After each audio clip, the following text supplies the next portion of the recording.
प्रतिमा के 8 मुखों का नामकरण भगवान शिव के अष्ट तत्व के अनुसार है। हर मुख के भाव व जीवन काल भी अलग अलग हैं। शर्व, भव, रुद्र, उग्र, भीम, पशुपति, ईशान और अंत में महादेव। यही अष्टमूर्तियां पृथ्वी, जल, अग्नि, वायु, आकाश, यजमान सूर्य और चंद्रमा को अधिष्ठित किए हुए हैं। भगवान पशुपतिनाथ महादेव का पूर्व मुख जीवन की बाल्यावस्था का प्रतीक है।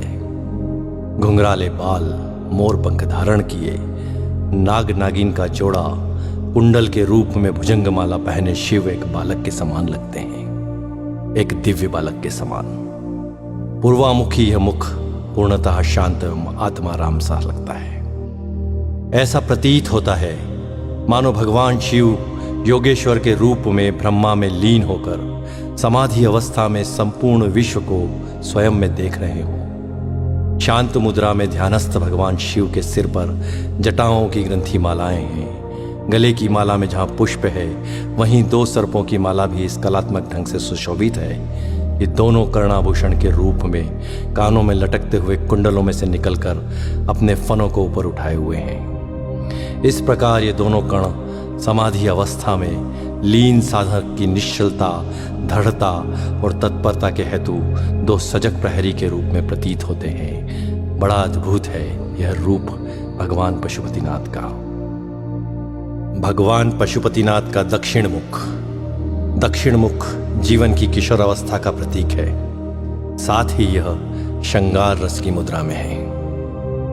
दक्षिण मुख सर्वाधिक सुंदर एवं अति रमणीय है। इस मुखमंडल का श्रृंगार जिस कलात्मक श्रेणी से किया गया है उससे ऐसा प्रतीत होता है कि श्रृंगार रस के समस्त तत्व सजीव एवं साकार हो उठे हों। अनुपम केश कलाकृति से युक्त मुकुट के मध्य में सुहाना नाग शिशु है जो कलंगी तुर्रा जैसा है एवं एक और चंद्र रेखा।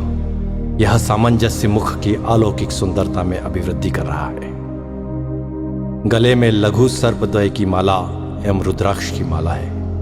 कानों में कमनी कुंडल हैं, नेत्रों में रस भरी मादकता है तथा मुख मुद्रा में मंद मंद मुस्कान है।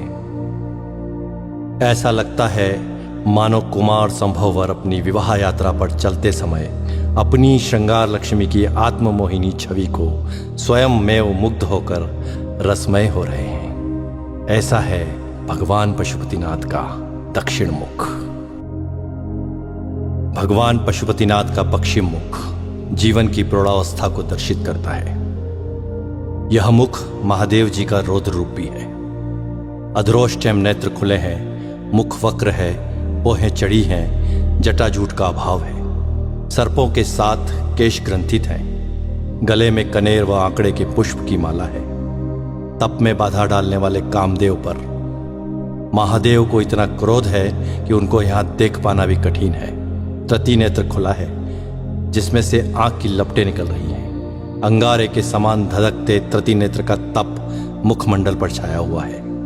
द्विसर्प के मध्य ओम अंकित है जो भगवान शिव का शिवत्व सूचक है। रौद्र, भयानक एवं वीर, इन तीनों रसों की व्यंजना इस प्रलयकारी रूप से स्पष्ट है। ऐसा है भगवान रुद्र का यह रौद्र रूप। भगवान पशुपतिनाथ का उत्तर मुख जीवन की वृद्धावस्था का प्रतीक है। साथ ही यह हास्य और आनंद की मुद्रा में भी है। कपोल फूल है, जटाजूट प्रसाधन दर्शनीय है। गले में छोटे व बड़े मणियों की माला है। विशाल जटाजूट स्वतः ही श्रृंगार रूप में है। कर्ण कुंडल में सर्प झूल रहे हैं, अटखेलियां कर रहे हैं। मुख का वर्णन भी हास्य के अनुरूप ही है। हास्य मुद्रावश तृतीय नेत्र का आकार संकुचित है जो इस शोभा में वृद्धि कर रहा है। यहां उज्ज्वल धारियों ने शिव गंगा की धारा से श्रृंगारित किया हुआ है। ऐसा है भगवान महादेव का उत्तर मुख। एक और जहां प्रतिमा के 4 मुख जीवन की 4 अवस्था बाल्या, किशोर, प्रौढ़ और वृद्धावस्था को दर्शाते हैं, वहीं दूसरी ओर जीवन की 4 व्यवस्थाएं धर्म, अर्थ, काम, मोक्ष को भी परिलक्षित करती है। प्रतिमा के नीचे के 4 मुख जल प्रवाह से शरीत हो गए हैं, अतः वास्तविक रूप से विवेचन अब संभव नहीं है।